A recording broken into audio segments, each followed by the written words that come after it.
Në një emision, Shqipe Hysene zbuloi detaje të forta dhe të papritura rreth përvojës së saj në Shtetet e Bashkuara.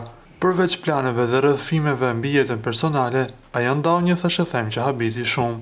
Ajo akuzoi se këngëtarja e njohur Parashivi Simaku merrej me marrjen e burrave të tjerave. Kam dëgjuar që Parashivi Simaku ka qenë një nga ato persona që u merrte burra të tjerëve, tha Shqipe Hysene. U shokova kur e mësova, mendoja se ishte një femër e bukur dhe kishte karrierë. Ajo tha se më parë Simaku ishte mirëpritur në ambiente muzikore dhe shoqërore, por me kalimin e kohës sipas thashëthemeve, bashkësitë shqiptare në Amerikë ndaluan të ftonin dhe ajo u zhduk. Shqipja theksoi se ajo nuk po fliste për karrierën muzikore, por për fjalën e kënduar që qarkullonte ndër komunitet. Çfarë di unë di dhe ti?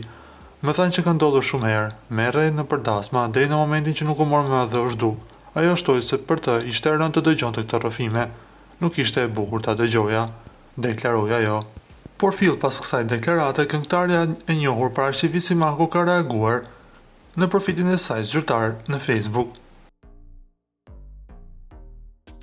Simaku nuk e përmend asnjëherë Shqipen me emër, por i quan shpifjet si një rikthim i periudhës së hidhur të diktaturës, ku për të flite me mlef dhe zili.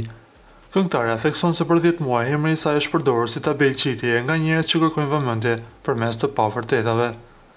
Prej 10 muajsh emri im është përdorur si tabelë qitjeje nga njerëz që përpiqen të tërheqin vëmendje përmes shpifjeve dhe të pavërtetave. Asnjëherë nuk e kam menduar se do më duhet të reagoja për gjëra kaq të ulta, që nuk kanë asnjë lidhje me realitetin. Ajo kujton se situata e ngjashme kishte ndodhur edhe në vitet 1985-1988, kur shpifjet lidhen suksesin e saj me mlef dhe zili. Sot dua t'ju them vetëm kaq, mua nuk më bëni dot asgjë. Publiku më njeh prej vitesh dhe e di shumë mirë kush jam, çfarë kam dhënë dhe çfarë përfaqësoj. Nëse për disa klikime zgjedh të ulësh dikë tjetër me shpifje, jeni të sigurt, në atë moment e ulni veten. Unë vazhdoj rrugën time, me dinjitet dhe të vërtetën në krah. Kjo është forca ime, shkroi Parashivi Simaku.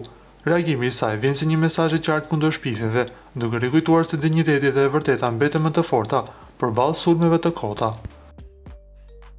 Ju lutem klikoni tek butoni subscribe për të marrë të rejat më të fundit nga showbizi shqiptar.